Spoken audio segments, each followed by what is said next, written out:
Na sequência, teremos agora aqui neste painel investimentos em fundos no exterior, oportunidades, riscos e estratégias para a diversificação na carteira de investimentos. Convidamos para coordenar e moderar esta atividade o Marcelo Akiyama, de São Paulo, representando a diretoria da APEPREM também nesse momento. Muito obrigado ao nosso coordenador, moderador do momento. Também, com muita honra, convidamos os nossos palestrantes, o Eduardo Souza, seja muito bem-vindo, ao Maurício Galego, seja muito bem-vindo, Maurício, Luiz Fernando Pedrinha. Queremos agradecer mais uma vez aos patrocinadores, também às empresas que aqui eles representam, também nesse painel. Muito obrigado pela presença de todos e, na sequência, dando as boas-vindas a todos vocês, o coordenador, moderador Marcelo.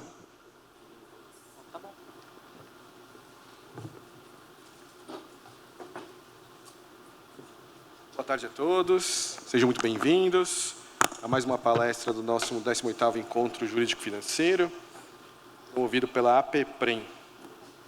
Nós temos 3 brilhantes palestrantes, com muito conhecimento e experiência, para compartilhar aqui hoje conosco. Eu vou apresentar na ordem que eles escolheram fazer as suas apresentações. Então, Luiz Fernando Pedrinha, economista, pela Pontifícia Universidade Católica do Rio de Janeiro, MBA pelo IBMEC. Pedrinho ingressou no Schroders, correto? Schroders, em 2022, como responsável pela área comercial institucional. Possui mais de 20 anos de atuação profissional no setor de gestão de recursos, com ampla experiência no segmento institucional e profundo conhecimento na indústria de fundos mútuos onshore e offshore. Além da experiência com private equity e fundos de crédito. O executivo veio da Pátria Investimento, onde era diretor comercial para institucionais. Antes atuou no segmento institucional em casas como Franklin Templeton, Banco Modal, além de ter trabalhado como gestor de investimentos na Fundação de Previdência e Assistência Social do BNDES, na Banif Asset, Banif Asset. Muito obrigado, Luiz Fernando Pedrinha, por estar aqui conosco esta tarde. Eduardo Souza, especialista de portfólio e juntou-se à SAM em 2019. Anteriormente, atuou na área comercial do AST, sendo o responsável pelo atendimento de clientes governo e instituições. Formou-se em Engenharia Mecânica pela Universidade Estadual de Campinas e é pós-graduado em Finanças e Economia pela Escola de Economia de São Paulo, da FGV. Obrigado, Eduardo. E Maurício Galego Augusto, formado em Engenharia de Produção pela PoliUSP e com mestrado em Modelagem e Matemática pela FEA e MIUSP. É gestor CGA e planejador financeiro CFP. Com 27 anos de experiência no mercado financeiro, trabalhou na corretora Concórdia, Link Investimentos, 7 Investimentos, Azimul, Asquest, Constância Investimento e Soma Investimentos. Atualmente é partner da MAG Investimento e compõe o time de relacionamento institucional com a RPPS. Muito obrigado a todos por estar esta tarde conosco e compartilhando seus conhecimentos e as suas experiências aqui conosco. Ok? Obrigado, Pedrinha, pelo uso da palavra.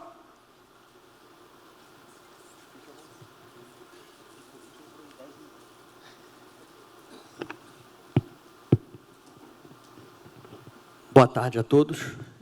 Primeiro, agradecer aí a APEPREM e os nossos parceiros da Privatiza pela oportunidade de estar aqui falando para vocês sobre investimento no exterior. E a minha ideia aqui é falar com vocês assim, como a gente vê o investimento no exterior fazendo parte estrutural da alocação do investidor institucional aqui no Brasil, né? O que a gente tem que compartilhar para vocês, na nossa experiência, e o que vocês têm a ganhar investindo fora do Brasil. Sabe onde é que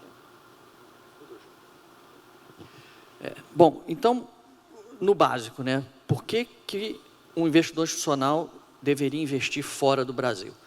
Então, eu listei aí quatro pontos para vocês. O primeiro é que, fora do Brasil, você tem uma amplitude enorme de possibilidades, seja ciclos econômicos diferentes, setores, empresas. O mundo lá fora é muito maior do que o nosso mundo aqui.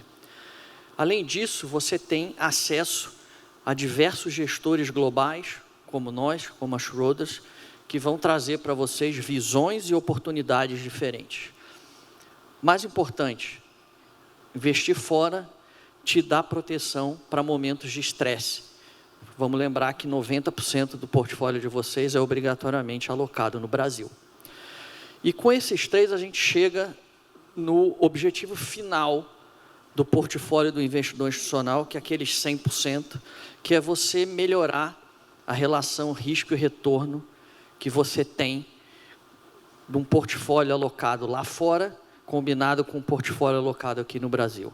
Certamente vocês vão ter um índice de Sharpe melhor, um risco-retorno melhor do que vocês têm aplicando 100% no Brasil.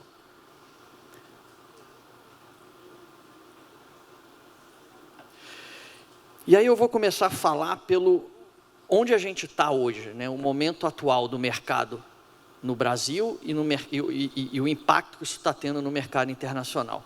Como eu falei no início, a gente enxerga o mercado internacional, a alocação internacional, como uma parte estrutural da alocação do investidor institucional. O que tem acontecido, né, nos últimos 4 anos?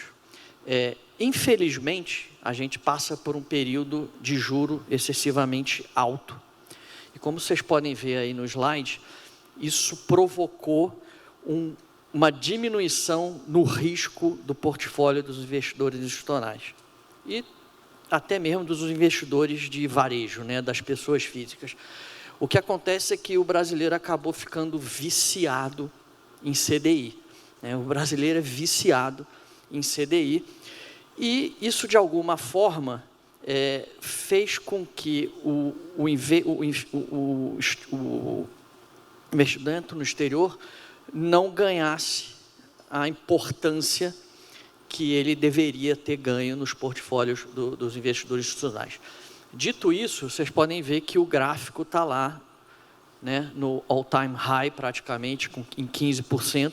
Significa que essa situação não vai perdurar por muito tempo, né? É difícil a economia brasileira, as empresas, os indivíduos viverem num ambiente de juro alto de 2 dígitos por um período muito largo. Então, provavelmente a gente chegou no pior momento e daqui para frente a gente vai ver um movimento mais propício para essa classe de investimento à medida que os juros reais vão caindo. E aí, como é que a gente, na Schroders, a gente enxerga, né, o papel do investimento no exterior no portfólio de vocês? Vocês começam lá pela parte superior, vocês vão ver que os ativos locais, eles guardam uma correlação muito alta entre si, né? Então, vocês veem aí que são números aí que são uma correlação com mais de 60%. Isso pode ser um problema, porque mesmo quando você olha renda fixa no Brasil e ações no Brasil, você espera que tenha uma descorrelação aí, né? Que quando um vá mal, o outro vá bem, mas nem sempre isso acontece. Como é que você resolve esse problema? Você resolve esse problema diminuindo, aumentando a descorrelação no seu portfólio. E como é que a gente olha isso? Apesar da norma dos investidores institucionais colocarem o investimento no exterior como uma classe de ativo, a gente gosta de olhar, como vocês estão vendo aí, de forma que o investimento no exterior ele participe das classes que estão elencadas na norma. Então, por exemplo, se você tem renda fixa no Brasil, você deve ter um pouco de renda fixa lá fora para descorrelacionar o seu portfólio de renda fixa. Renda variável no Brasil, renda variável fora.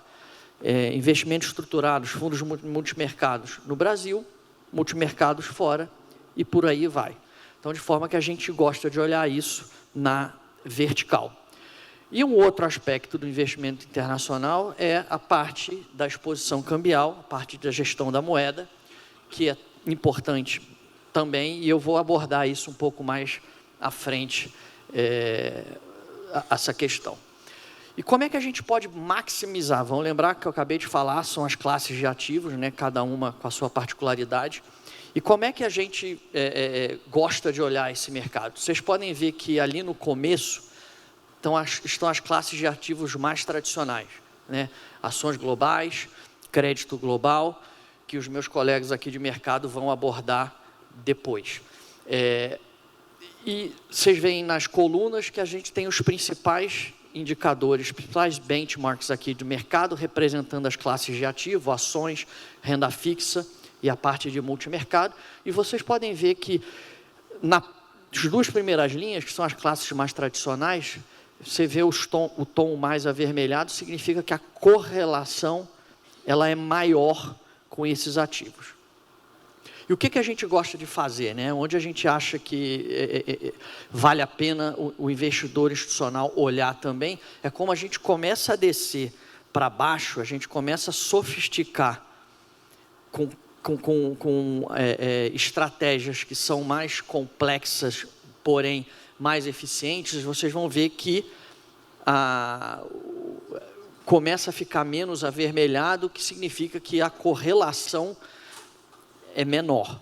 Isso é benéfico para o portfólio à medida que você vai acrescentando estratégias que não são tão tomadoras de risco de mercado, tanto beta como as duas primeiras. Então, a gente gosta de usar isso também na construção dos portfólios como uma forma de diversificar o portfólio do investidor institucional.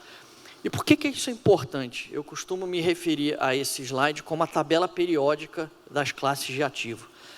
Aí vocês vão ver que cada cor é uma classe de ativo diferente, e vocês podem ver que é muito raro que essa cor se repita na mesma posição no ano seguinte, ano após ano.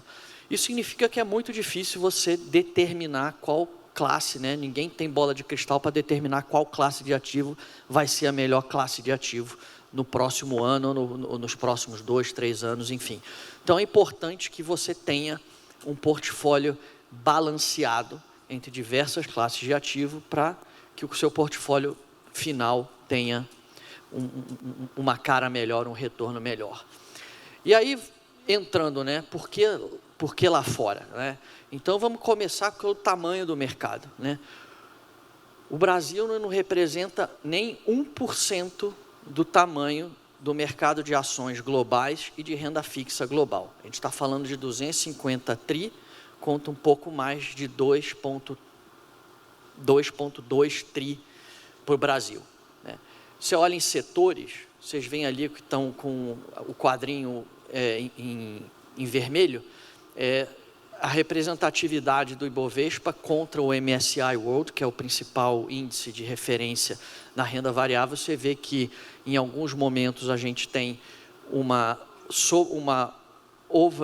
exposição maior em alguns setores, em outros momentos a gente tem uma exposição que inexiste em alguns setores, que talvez hoje sejam os principais vetores de crescimento. Então, por aí só já é possível ver que você balanceando os portfólios, você consegue uma alocação melhor.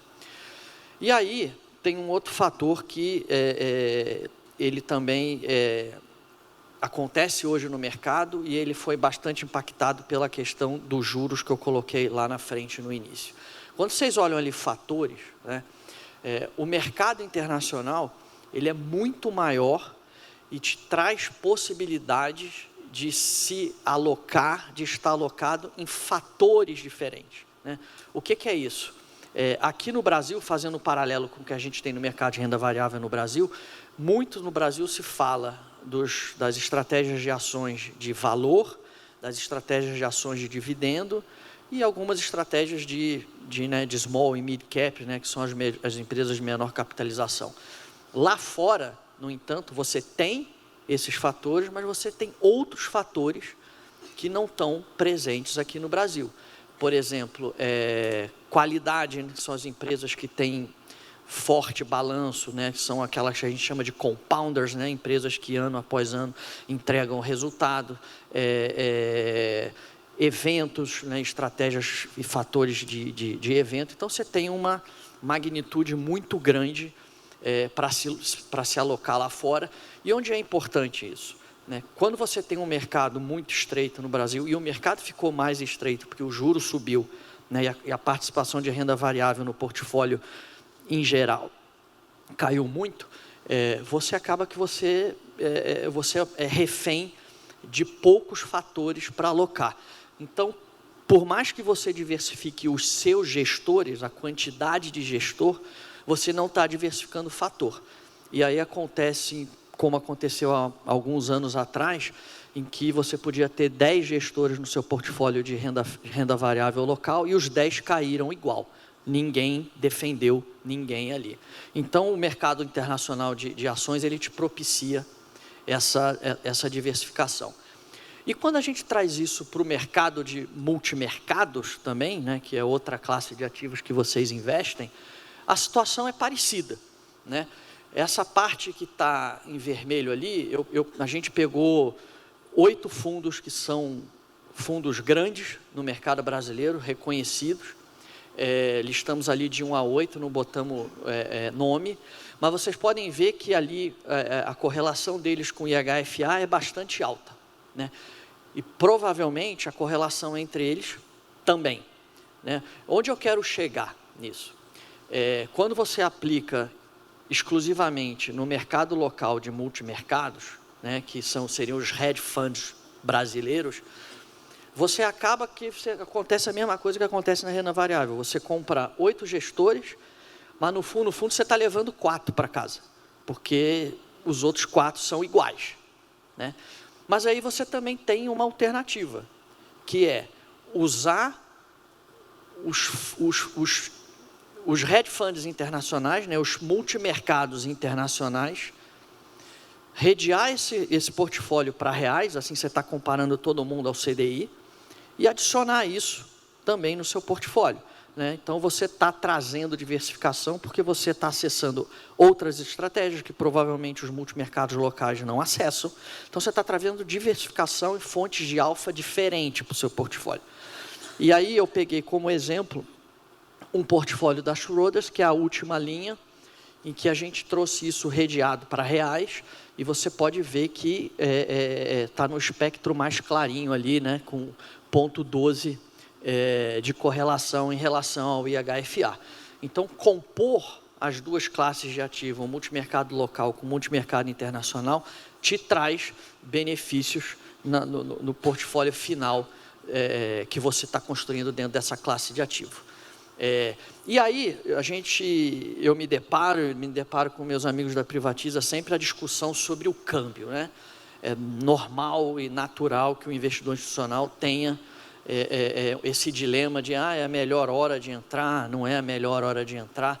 Então, isso faz parte da vida de vocês, né? E aí, depois que vocês entram, a discussão, vale ter um fundo redeado para reais de volta, um fundo com exposição cambial. O que a gente costuma falar é que isso não é uma regra. Eventualmente, até você combinar as duas coisas, vai fazer mais sentido do que você ir para um extremo ou para o outro, né? Então, assim, a primeira coisa vocês podem ver ali que o dólar é a linha azul e o Ibovespa é a linha verde. Então, vocês estão vendo que isso aqui é praticamente um espelho do outro, né? Ou seja, ali na tabelinha você vai ver que a correlação entre o dólar e o Ibovespa ela é negativa. Ou seja, você ter exposição à moeda forte te traz diversificação para o portfólio, né? Além disso, vocês podem ver que o real é uma moeda que sofreu muito nos últimos 5 anos, né, o período pós-pandemia. Então, você vai ver que, assim, desde lá a moeda já perdeu quase 50%, em alguns momentos chegou a estar perdendo 50% do seu valor, e, principalmente, nos últimos 5 anos, 30% desses 44% de desvalorização aconteceram no último ano. Lembrando que, né, o portfólio de vocês tem bastante exposição à inflação, né, através dos títulos públicos, e que o dólar também é uma forma natural de você fazer o hedge da inflação. E aí vem a discussão, né, do hedge cambial, né, aonde você vai colocar esse hedge cambial, né? Hoje, o diferencial de juros entre o Brasil e os Estados Unidos está ali em 10,5%. Né? Se a gente olha um ano à frente, imaginando que aqui a gente chegou no final do ciclo de juros e vai começar a cair eventualmente nos Estados Unidos também, isso tende a fechar, mas ainda assim é um número relevante, tem ajudado bastante a apreciação, né, a impedir que o real se desvalorize quanto o dólar, e isso traz, no momento, dado esse diferencial de juros, alguns benefícios, que é o carrego, né? O fato de você, por exemplo, se você está comprado num fundo multimercado internacional, você traz ele de volta para reais, né? Então você está se apropriando do alfa que é gerado lá fora em reais. Então você está se aproveitando desse diferencial de juros. Aí quando você coloca uma estratégia como essa dentro do seu portfólio de multimercados, eu vou mostrar mais à frente com algumas simulações, você vai ver que você tem um portfólio mais eficiente, né? E mesmo com o hedge cambial, como eu mencionei lá no início, em períodos de estresse, de grande estresse, o investimento internacional ele acaba protegendo o seu portfólio.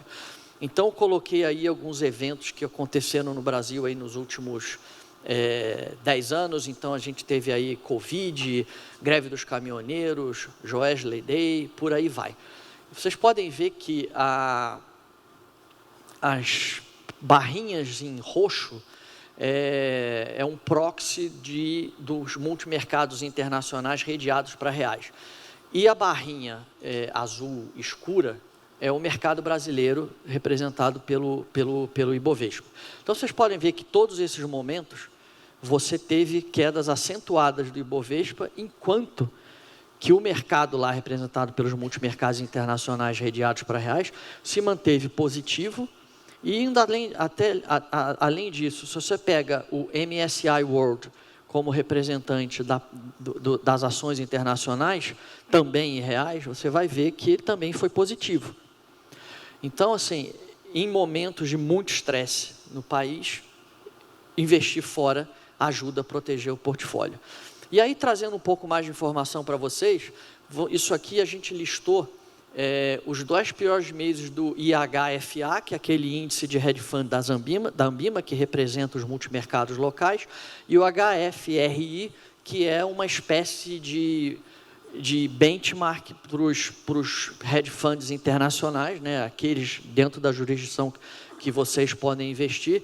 Vocês podem ver ali que, tanto denominado em reais quanto denominado em dólares, ele traz benefícios. Então, vocês vão ver ali que em alguns momentos em que o IHFA aqui no Brasil ele cai muito, ele derrete, você tem, do outro lado, retornos positivos investindo nessa classe de ativo. E o mesmo acontece quando você olha os 10 melhores meses, né? Aqui, quando o IHFA, os multimercados estão acertando a mão e está indo tudo positivamente, você vê que em alguns lugares, em alguns momentos, o multimercado internacional ele trabalha na ponta oposta, né, trazendo hedge, trazendo proteção para o teu portfólio também, né? Tá. Então, assim, no fundo, a diversificação internacional ela vai te trazer retornos alfa, ao mesmo tempo reduzindo a vol do seu portfólio. Então, se a gente pega ali, por exemplo, né, ainda nessa seara dos multimercados locais versus os multimercados internacionais, a barra verde são os multimercados internacionais redeados, né? Vocês podem ver que no período acumulado ele bate o mercado local, mas ano após ano, na maioria dos anos, ele consistentemente bate ou se iguala ao que acontece no Brasil. Algumas simulações para vocês. Primeiro, que eu vou lembrar, eu falei de ações, falei de multimercado, então primeiro falando de ações. O que vocês podem ver aqui, a gente colocou o Ibovespa em azul, e em verde é uma simulação hipotética de um portfólio que aloque 70% dos seus recursos em renda variável no Ibovespa e 30% num fundo de Global Equity qualquer, né? Então, você pode ver que a resultante desse portfólio, ela sempre foi melhor do que você está 100% investido no mercado local, tá? E você pode ver também que em alguns momentos, apesar do nosso vilão maior, o CDI, está aí na casa de 2 dígitos, em alguns pontos, né, essa combinação, ela supera o CDI, coisa que nem sempre você consegue atingir com o mercado local, lembrando que o mercado local é dominado pela mesma dinâmica, pelo mesmo ciclo. E quando você faz a mesma coisa com o internacional, com a parte de multimercado, você atinge um objetivo bem similar, onde você tem um retorno melhor. Aqui a gente fez uma proxy também parecida, né? Você faz um combo de multimercados internacionais redeados, misturados com o IHFA, você acaba tendo uma relação retorno-risco melhor. Vocês podem ver que nos retornos, né, a barrinha verde supera em alguns anos com bastante tamanho o índice local, e também a vol, você consegue reduzir bastante a vol desses portfólios. Então, assim, a mensagem que eu queria deixar para vocês é que vocês tenham em mente que o investimento no exterior, ele tem um papel estrutural dentro do portfólio de vocês, né? Vocês conseguem proteger, né, o downside, que é as quedas abruptas. Você está exposto a ciclos econômicos, a estratégias diferentes do que você tem aqui. Lembrando, é 90% no mercado local, 10% no mercado fora, né? Você consegue estratégias que vão te ter menos direcionalidade, são mais idiosincráticas. A estrutura que vocês, RPPS, podem investir lá fora, são estruturas de fundos de investimento extremamente seguras, extremamente reguladas, onde as exigências de liquidez são muito altas, de concentração são muito altas, o que obriga que os gestores tenham uma carteira de ativos de alta qualidade, né? E isso tudo para dizer para vocês que a resultante disso tudo é uma melhor relação risco-retorno do portfólio total de vocês, né? Não olhem só o 10% no exterior.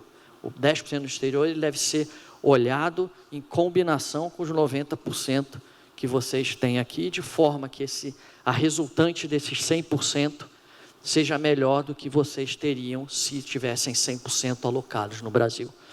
Então, considerando tudo que a gente tem pela frente, né, todos os desafios que o país tem pela frente e que vocês têm no cumprimento das suas metas atuariais, eu queria deixar essa mensagem para vocês olharem com mais carinho a importância dessa classe de ativo no portfólio de vocês.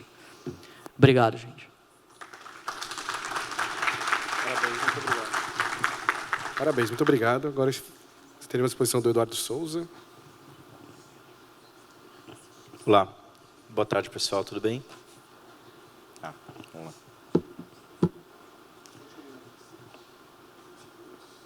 15. Bom, vamos lá. Antes de subir a apresentação, já de antemão pedir desculpa aí para vocês se eu começar a tossir aqui. Estava uns anos parados sem atividade física e fui inventar de voltar na semana passada. É importante, né? Cuidar da saúde e tudo. Aí você volta, você acha que é o super-homem, né? E aí, então, quando você volta fazendo alto esforço, a imunidade cai, e aí somado com essa temperatura aí, né? Frio, estou com uma tosse meio doida aqui, mas vai dar tudo certo. Bom, então, tem a difícil tarefa aqui, né, de trazer aqui o tema sobre investimento no exterior, né? Por que difícil, né? Porque quando a gente pega aqui o desempenho, né, dos mercados locais, a realidade, né, que nós temos aqui oportunidades de ativos domésticos, falar, né, de investir fora, buscar outras opções, né, às vezes parece um pouco contrassensual, mas que a gente vai ver que tem sim a sua importância, né? Acho que aqui o Pedrinha trouxe uns pontos que, de alguma forma, como a gente fala de investimentos no geral, eu vou até acabar reforçando alguns pontos que ele trouxe aqui, né? Então, falar de investimentos em fundos, né, quais que são as oportunidades, os riscos, basicamente o fundo é a casca, né, e por trás a gente tem os ativos propriamente dito, né? Eu estou com a missão aqui de comentar um pouco sobre investimentos em ações no exterior, né? Bom, então, por que investir globalmente, né? Só reforçar alguns pontos, né? Acho que o Pedrinha trouxe bastante alguns pontos que eu queria reforçar aqui, mas o primeiro deles é em relação ao tamanho, né, da economia brasileira. Então, imagina que tudo que nós produzimos aqui no Brasil, né, imagina tudo que você consome, tudo que as fábricas produzem, tudo que é vendido, tudo que aquilo é transformado etapa após etapa, né, nas indústrias e tudo de produção, tudo isso representa nem 2% do PIB mundial. Né? Então, quando a gente pega aqui o PIB brasileiro, né, tirei ali do Banco Mundial, né, o último dado ali de 2024, o Brasil produz ali em termos de atividade, né, em termos de produção, atividade econômica, 2,2 trilhões de dólares. O PIB mundial são mais de 110 trilhões de dólares, ou seja, nem 2% de tudo o que representa atividade econômica global a gente consegue acessar investindo só aqui no Brasil. É claro que o nosso mercado é maduro, né? O mercado brasileiro de ações ele é bastante maduro, inclusive quando os estrangeiros, né, buscam mercados emergentes para investir, o Brasil é uma das oportunidades que é muito bem recebida, né, e que o investidor procura para alocar o seu capital. Mas ainda assim, levando em conta as grandes petrolíferas que nós temos, as grandes empresas, né, de mineração, os grandes bancos, né, que são basicamente ali os maiores segmentos do Ibovespa, né, tudo isso, né, de atividade representa, em termos de atividade, né, econômica, 2%, em termos de market cap, né, ou seja, tudo que você tem de volume de mercado, né, quanto que essas empresas representam em termos de volume de mercado, comparado ao que o mundo representa, né, quantas empresas você tem, o quanto vale essas empresas nas suas respectivas bolsas, a renda variável brasileira não bate nem 1%, né, da renda variável internacional. Ou seja, no momento em que a gente toma a decisão de investir única e exclusivamente, né, e aí falando mais de equity aqui, né, de renda variável, investir única e exclusivamente em algum veículo doméstico, em algum veículo local, a gente está abrindo mão de 98% da atividade global e a gente está abrindo mão de 99% do market cap total das empresas globais. Né? Então, essa é a dimensão para quem não tem ali algum grau de exposição dos seus portfólios globais. Né? E dado todo o movimento, né, de globalização que o mundo vem vivendo aí nas últimas décadas, naturalmente, a gente tem alguma sinergia, né, e algum impacto, alguma relevância, né, as empresas lá fora acabam contribuindo e corroborando. Né? E claro que, ao passo que as economias vão crescendo, que as empresas vão se tornando, né, mais eficientes, mais lucrativas, naturalmente, a cotação dessas empresas vai subindo, e aí nós, né, vocês investidores, vão surfando essa alta das ações. Né? Então, está aqui o tamanho, né, da representatividade das ações globais. Por outro lado, né, como também o Pedrinha comentou, se a gente, então, toma a decisão de investir exclusivamente aqui no mercado doméstico, basicamente o nosso portfólio vai estar investido ali em empresas de commodities, né, então, as grandes petrolíferas aqui do país, né, mineração, que é um setor bastante desenvolvido, e o setor bancário. Né? Caso a gente não tenha, né, algum desses papéis ou algum desse setor na nossa carteira, dificilmente a gente vai acompanhar o Ibovespa. Né? Então, imagina que, sei lá, a Petrobras disparou 20% em 3 meses. Se eu não tenho Petrobras na minha carteira, eu já fiquei muito para trás do índice. Né? Então, ele é um índice muito concentrado em poucos setores e algumas empresas. Quando a gente pega, e aí eu peguei aqui também o MSCI World, né, que basicamente representa ali as bolsas, né, de países desenvolvidos, então a gente consegue perceber que outros setores igualmente relevantes, né, para a humanidade como um todo, para crescimento econômico como um todo, eles acabam destoando como sendo os principais em termos de significância, né, para o índice. Então, o índice MSCI, basicamente, um pouquinho mais de 25% representa empresas de tecnologia. Quando a gente vem aqui para o Ibovespa, né, deve ter o quê? 1 ou 2 empresas classificadas nesse ramo do setor de tecnologia. Então, investir exclusivamente aqui domesticamente, a gente está abrindo mão de toda essa discussão, né, de tecnologia, de inteligência artificial. Né? Inclusive, não sei se vocês viram, aí nos últimos dias, né, o Zuckerberg contratou um engenheiro lá de software por 240 milhões de dólares, né, algo nessa cifra. Assim, se fosse um jogador de futebol, né, uma das maiores transferências, né, de jogador do mundo. Acho que o Neymar, quando foi para o PSG, foi por 250, 260, né, alguma coisa assim. E uma pessoa, uma cabeça que trabalha, né, com dados, com inteligência artificial, foi contratado pela Meta, né, por 250 milhões de dólares. Né? Então, para vocês verem, bom, se o Zuckerberg, se a Meta está investindo nisso, é porque algum valor tem. Né, e a gente consegue surfar todo esse futuro e presente também, porque isso é um presente já, né? Está aí na nossa realidade, né? Não sei vocês, mas qualquer coisa que eu fique em dúvida hoje em dia, o ChatGPT já está ajudando bastante, né? Então, já é realidade, né? Então, a gente consegue surfar toda essa tese de inteligência artificial, todo esse desenvolvimento, né? Ganho de eficiência que as empresas têm tentado ganhar, buscar com essas questões de IA, né? A gente surfa investindo lá fora. Outro setor, né? O setor de saúde também é um setor bastante desenvolvido lá fora, né? O que diga aí os últimos anos que a gente viveu, né? Tempos de Covid, o quanto que as empresas, né? Do setor de saúde não evoluíram a nível de mercado. Então, ao passo que essas empresas vão, né, ganhando ali atuação, a gente consegue também ir surfando esse desempenho, né? E aí deixei ali para vocês embaixo, né? Um dado interessante, né? A Apple deve ter aí um valor de mercado de uns 3 trilhões de dólares. Uma única empresa é maior do que as nossas empresas listadas aqui no Brasil.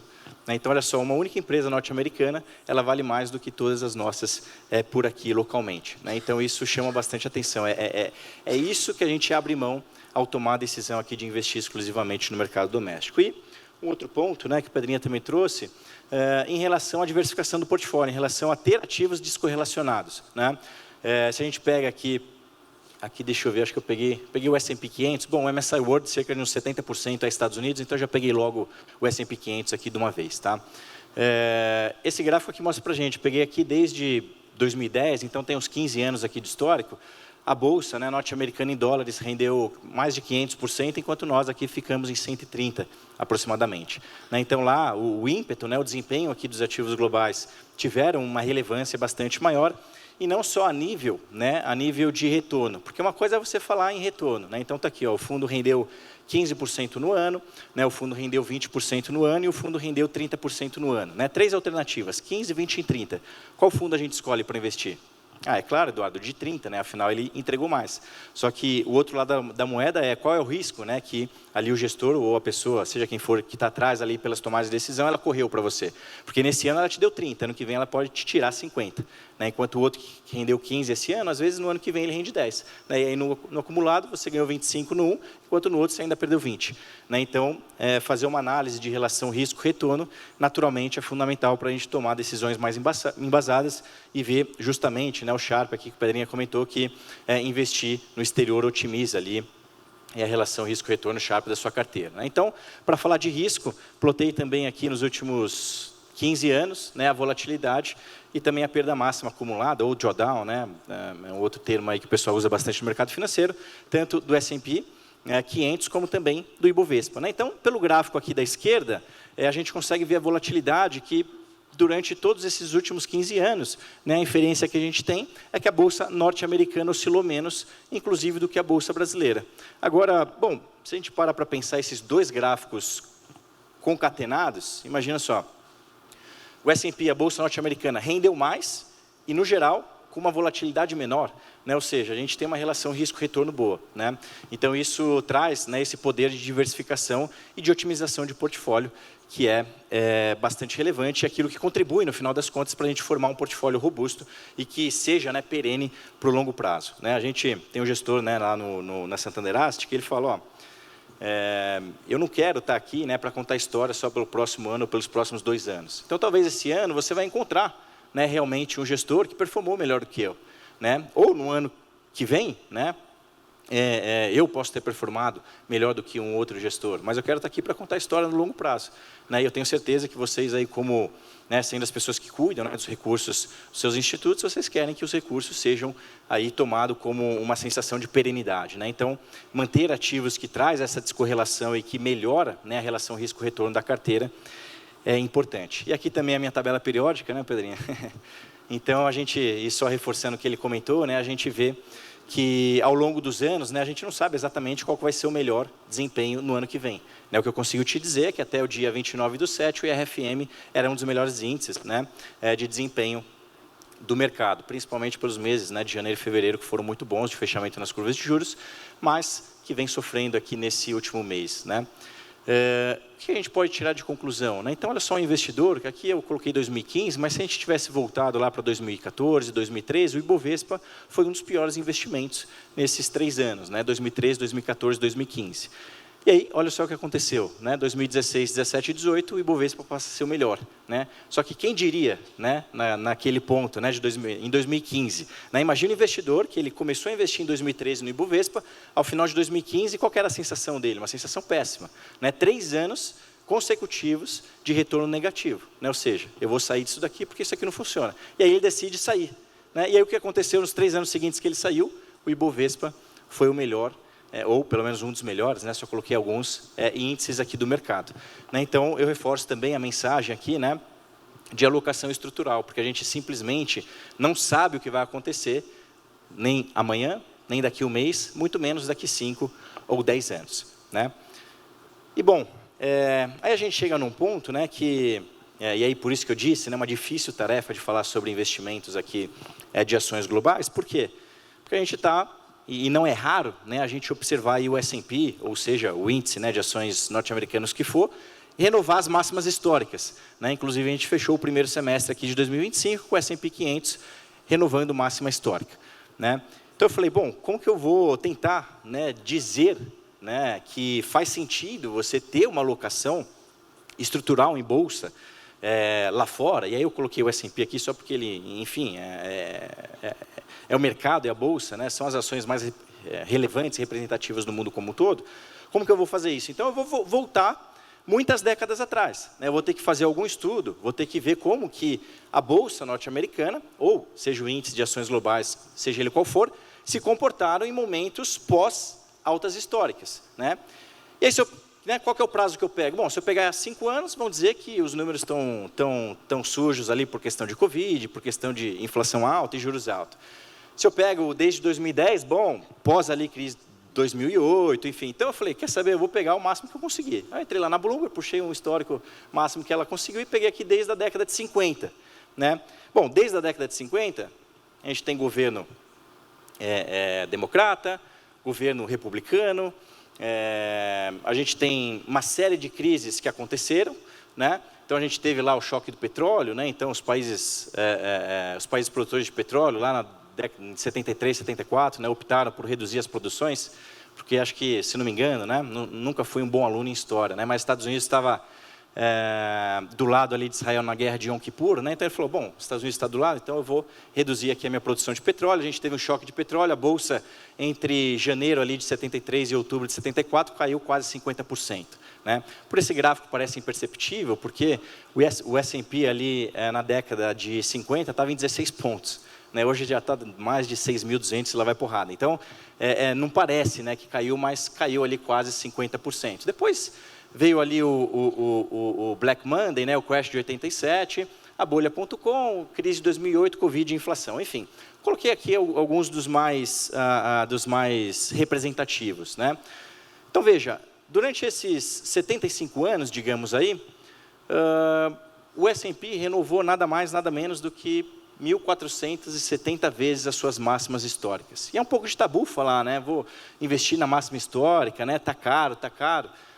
Mas a bolsa americana parece que, ao tempo que vai passando, ela sempre está mais cara, né? Em 75 anos, 1.470 ocasiões aqui de máximos históricos, né? Se a gente pega aqui e faz uma continha média, claro que tem ano que não renova máximo histórico, enfim, mas na média a gente tem 20 recordes históricos por ano.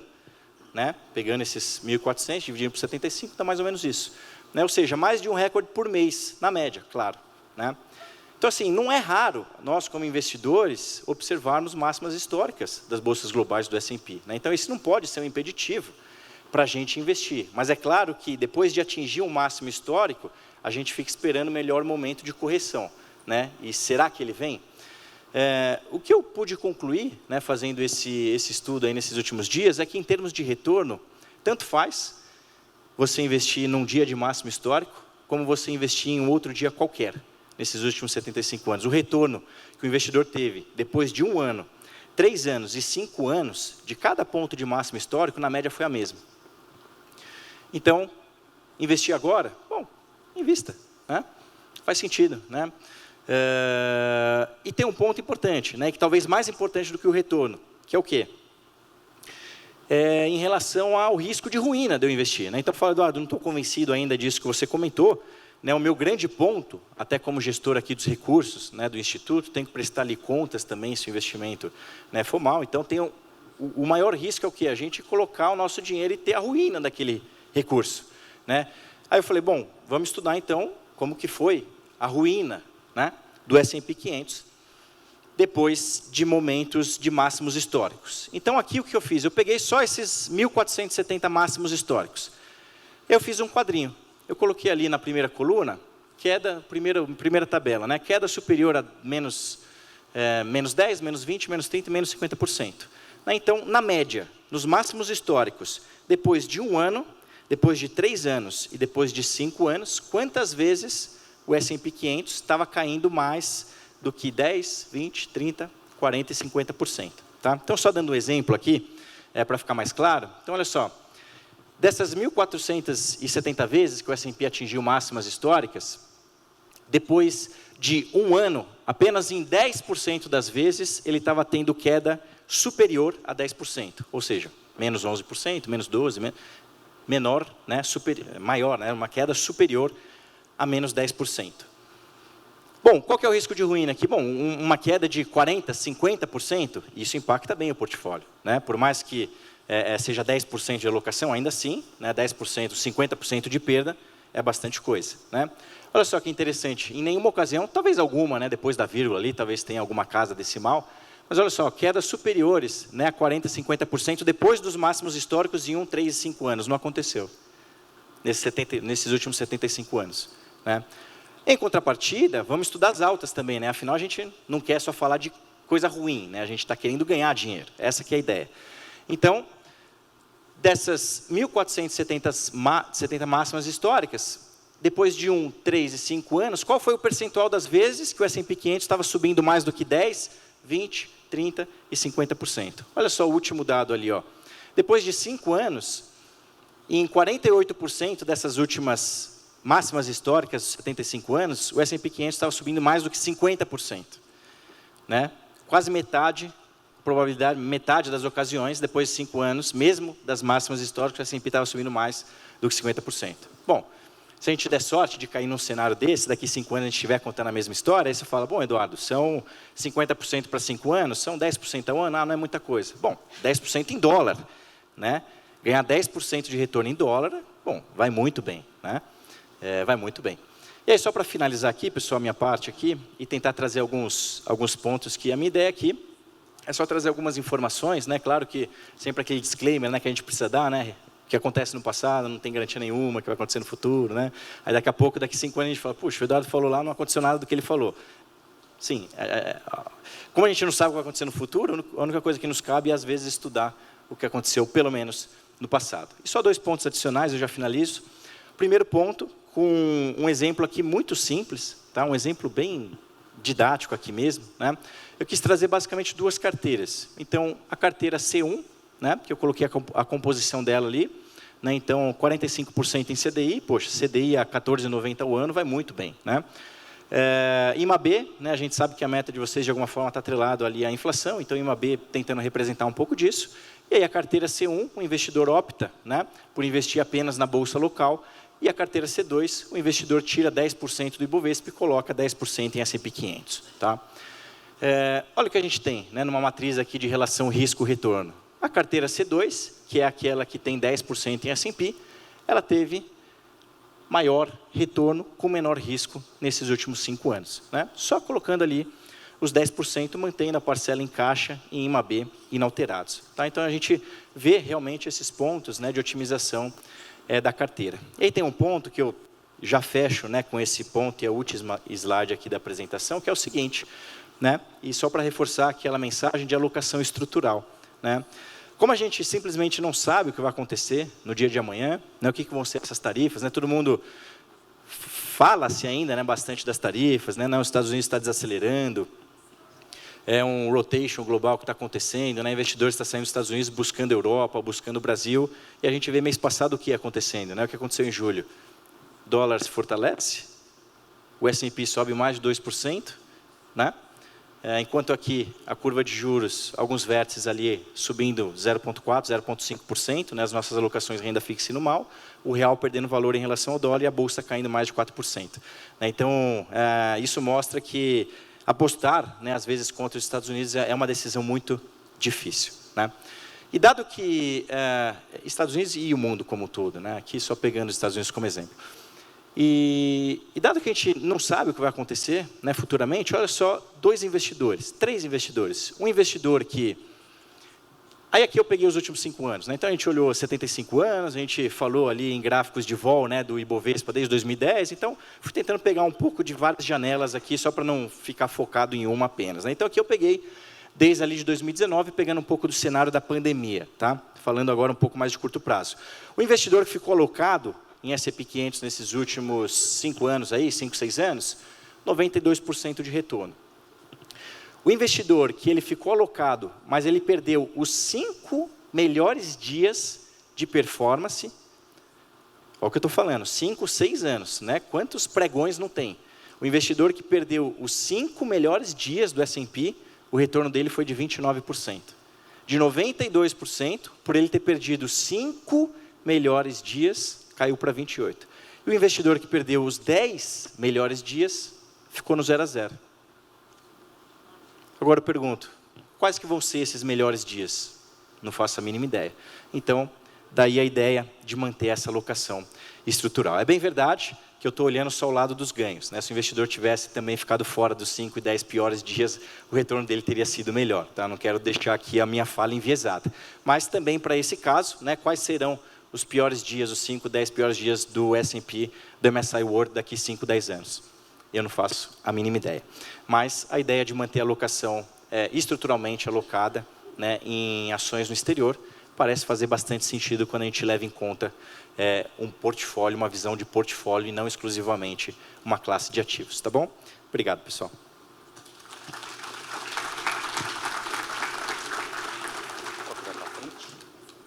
Esse aqui? Tarde. Vamos lá, gente. Deixa o pessoal começar aí.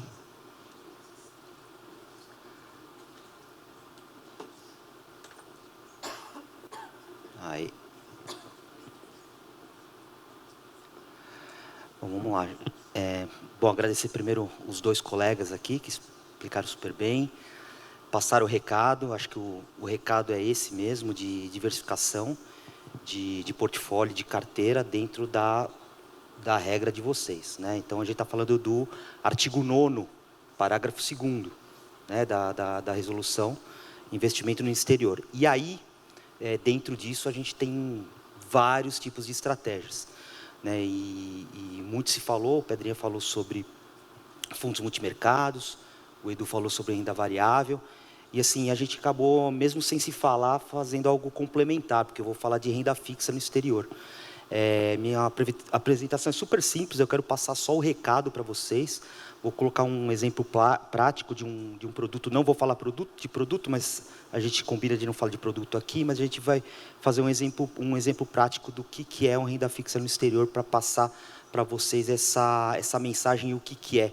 Porque muitas vezes a gente é apresentado fundo para a gente, né, de casas com produtos de investimento exterior, e a gente vê muita coisa, só bolsa. Né? Então, aqueles gráficos com hedge, é aquela loucura. Sem hedge também é aquela loucura. Então, a gente fala, poxa, mas só tem isso. Faz muito sentido, é para ter, lógico, diante do tamanho dos mercados que os 2 representaram aqui. O Brasil não é nada, então vale realmente muito a pena. Eu trabalhei com renda variável no Brasil durante 15 anos, eu fui gestor de fundo de renda variável e sofria pra caramba. Então, a gente vê como é ruim fazer parte de uma economia pequena, pouco representativa, de uma bolsa que é muito concentrada.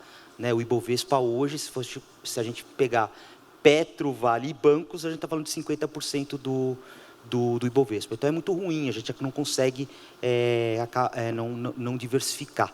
Né? Então, eu acho que o tema da palestra é muito legal, a gente falar oportunidades, riscos e estratégias para a diversificação do portfólio de vocês. Então, aqui, só passando assim, a MAG aqui tem um monte de tipo de fundo, e a gente vai falar de um único exclusivo, que é o MAG Global Bonds. Então, o Global Bonds, o que é? É uma carteira de bonds global. Então, o investidor, o gestor, ele procura oportunidades na renda fixa, da mesma forma que os gestores de ações procuram na renda variável, os gestores vão procurar na renda fixa oportunidades de investimento, né? E aí eles vão tentar bater um benchmark, que também é um MSCI, tem um da Bloomberg, desculpa, depois a gente pode até passar para vocês o nome do benchmark desse tipo de investimento, desse tipo de fundo. E esse fundo, no caso, é com hedge. Como o Pedrinha falou, existe o hedge é muito importante quando tem o diferencial de taxa de juros, né? Você vai lá, você hedgeia, está comprando um título da Índia, né? Você tem que fazer a conversão para dólar e depois fazer a conversão para real quando você traz para cá. Então, é um produto que investe 100% num produto de lá de fora, onde os investidores, de novo, os gestores olham um monte de países, no caso. Então, aqui, vou mostrar para vocês que é uma estratégia global e flexível. Então, são olhados vários países e você pode ter vários tipos de títulos de renda fixa, tá? Títulos de crédito, títulos do governo, né? Então, a gente tem o Tesouro Direto da Inglaterra. Vai ter lá um título do governo, onde o gestor vai lá e vai ver se vale a pena aquele diferencial que está sendo cotado no mercado secundário, né? Como é aqui, que tem as NTNBs, como tem os títulos press, ele vai lá e faz o estudo, mas precisa ter uma equipe global sentada em várias partes do mundo para fazer esse tipo de análise, né? Então, o objetivo é maximizar o retorno investido. Então, você não tem nenhum tipo de... assim, a cabeça do cara é ganhar o máximo de dinheiro possível, né? A grande maioria quando você está disputando contra um S&P, que o Edu mostrou aqui, que é quase algo imbatível, né? A gente, às vezes, a grande maioria dos gestores não conseguem bater o S&P, né? E é super desafiador, né? Então, tem muito gestor ativo que foi morrendo ao longo do tempo por não conseguir bater esses índices, né? Nesse caso aqui, é ganhar dinheiro como se fosse um total return, né? Ganhar dinheiro do absoluto, é não perder dinheiro no absoluto, né? E aí você usa títulos desde AAA, acho que vocês estão familiarizados com isso, né? Com créditos AAA, super bem qualificados, e aí são os caras que pagam menos. E quando você vai para créditos de empresas menores, com algum tipo de problema, um probleminha e tal, a gente já começa a chamar de high yield, né? High yield, se a gente for... Yield é rendimento em inglês, né? Então, high yield são títulos de alto rendimento. Para um título ter alto rendimento, ele tem que ter um risco maior. Quanto maior o risco, maior o rendimento que você vai ter. Mesma coisa que o Edu falou. Um bom exemplo desse. Um cara deu 30% ao ano, mas como que ele chegou a 30%? Ele comeu que risco? Às vezes o cara deu 20% no último dia do ano, né? Tomou um tremendo de um risco lá e chegou naqueles 30%. Não adianta ver só a foto, mas como ele chegou até ali, né? Então, você tem essa flexibilidade. É uma carteira que, nesse caso, não são como carteiras de ações, são muito mais parecidos com títulos, com carteiras de multimercados. Os multimercados, eles têm várias caixinhas, onde cada gestor toma conta de uma caixinha de um tipo de risco. Ações, geralmente, é uma equipe de gestão que elege 10, 15 empresas, quando muito concentrado, para bater um índice, né? O índice Bovespa hoje deve ter 65, 70 ações. Mas quando você olha para crédito, tanto no Brasil quanto lá fora, a gente está falando de carteiras de mais de 100 ações, de 100 títulos, né? Não ações, títulos.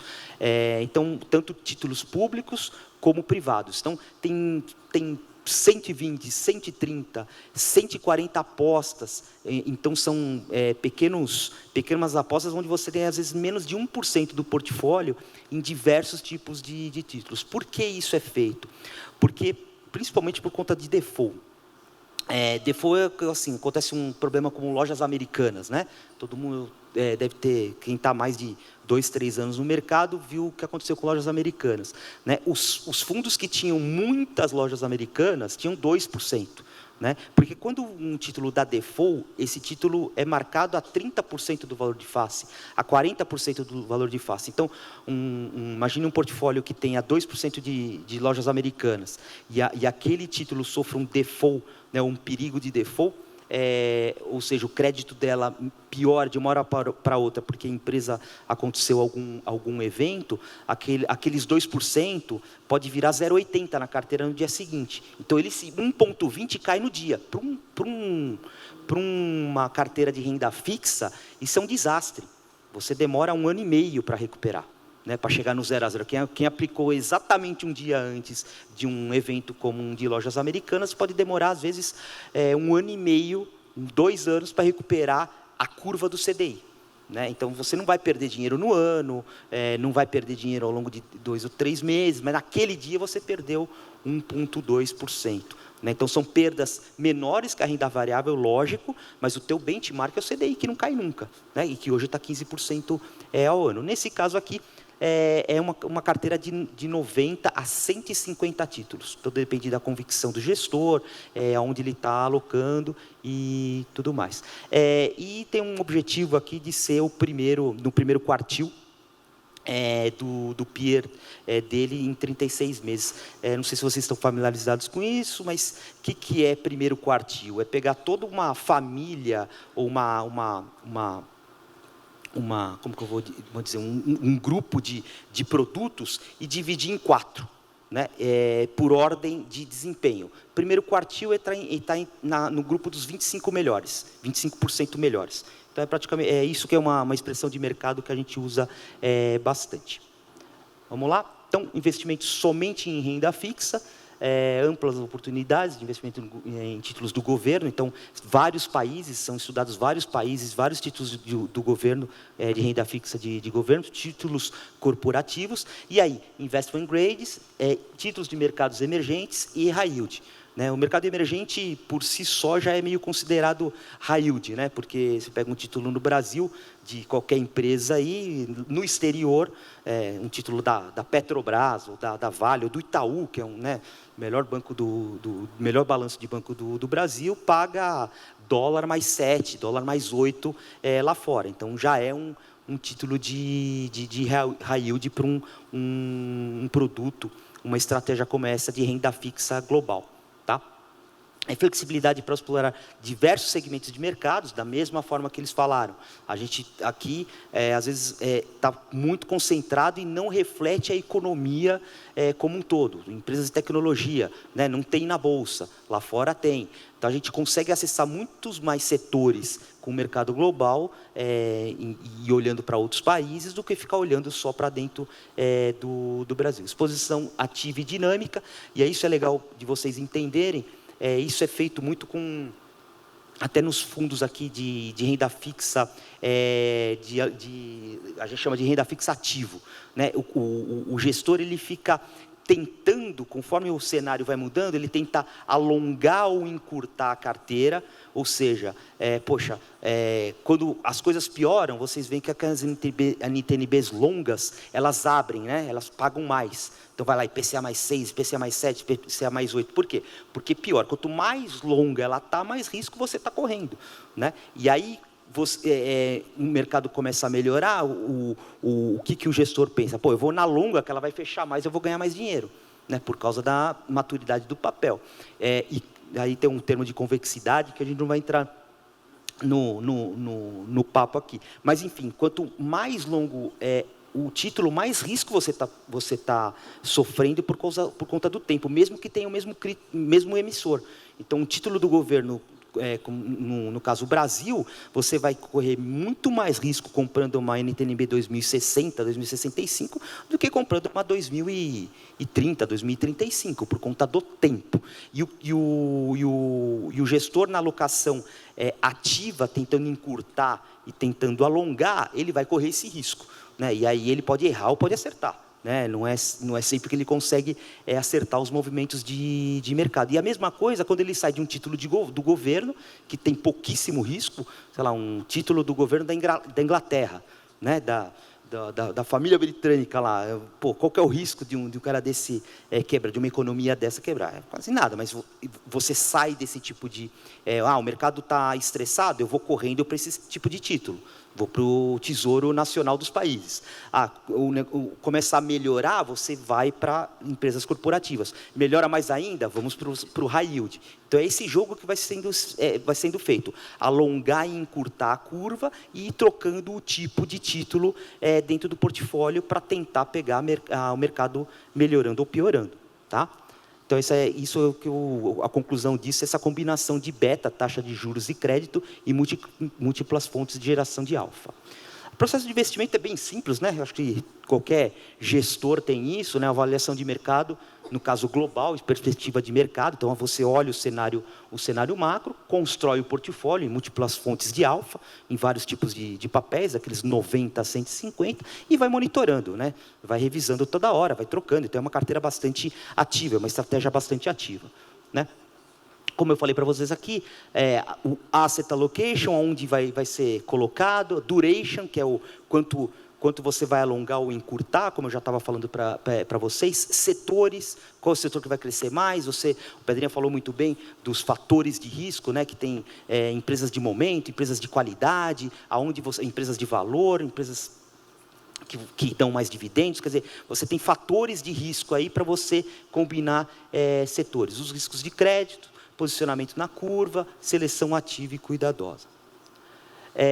Aqui está falando um pouco que eu queria mostrar para vocês, aqui, por exemplo, o crescimento, no primeiro quadrante aqui à esquerda em cima, crescimento positivo e modesto, soft landing, um cenário. Né? O que você vai ser? Você vai ter mais high yield, que é o quê? Os caras que pagam mais, com crédito pior, mas pagam mais, você correndo mais risco. Depois, um pouquinho de investment grade, né, que são empresas corporativas com nota boa, e depois um pouquinho de governo. Né? Então, o governo é o mais seguro. Putz, se está tudo dando ruim, deu tudo errado, para onde o gestor vai? Recessão profunda, hard landing. Então, vai ter muito mais governo, depois investment grade e muito menos high yield. Então, é isso que se faz diante do portfólio de crédito quando você tem essa estratégia de renda fixa global. Aqui só para mostrar para vocês que região que você pode aplicar. Então, por exemplo, aqui você vê, por exemplo, América do Norte, nesse tipo de portfólio aqui, é a terceira alocação. Né? Você tem Europa ex-Reino Unido, ou seja, porque na Europa o Reino Unido é o maior mercado, né? Mas aqui tem Europa, Reino Unido, 42%, depois Reino Unido, 26%, então é um portfólio que tem 68% de Europa, depois vai ter a América do Norte, que é Estados Unidos e Canadá, com 23%. Japão, América Latina, África, até títulos da África e tudo mais. Por setores, aí bancos é o maior, isso é meio tradicional para esse tipo de produto. Treasuries são os títulos de governos centrais, né? E aí tem consumo cíclico, seguros, consumo não cíclico, comunicações, energia.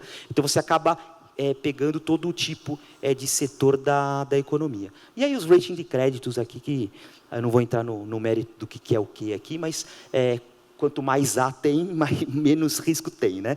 E aí B, C, então eles vão até BBB, mas você tem todo tipo de crédito aqui e vai combinando também conforme o cenário, né?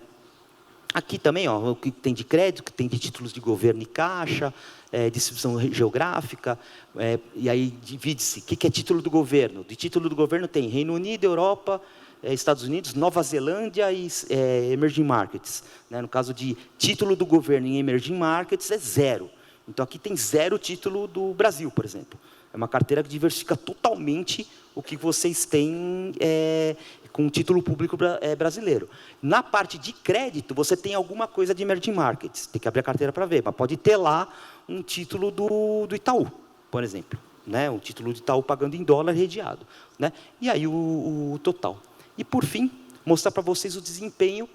A gente compara, na verdade, o benchmark dele é esse de baixo, do Bloomberg, né? Mas o CDI aqui é só como base de comparação por um cara que é quase imbatível, né?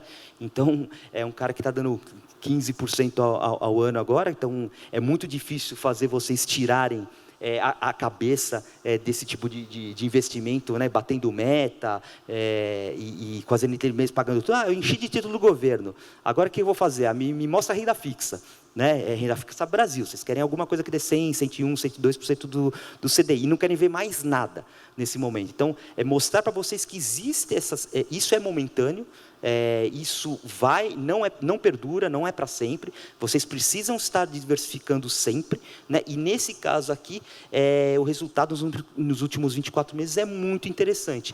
Ele tem dado aí em 12 meses, 150% do CDI, mais ou menos isso em 36 meses, e em 2025, perto de 120, 130 do CDI. Então, comparando ao CDI, acaba sendo uma estratégia também muito boa, mas o CDI aqui é só uma base de comparação.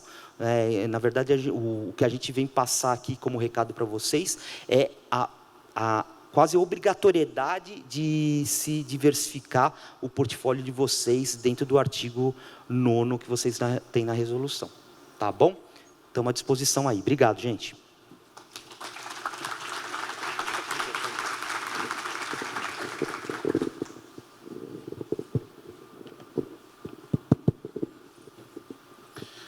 Bom, agora a gente pode abrir o espaço para perguntas.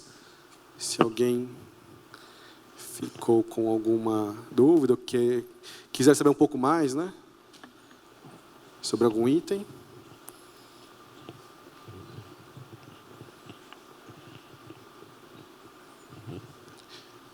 Enquanto isso, será que vocês poderiam explorar um pouquinho o índice de Sharpe e aquela questão da correlação para a gente alinhar aqui o discurso?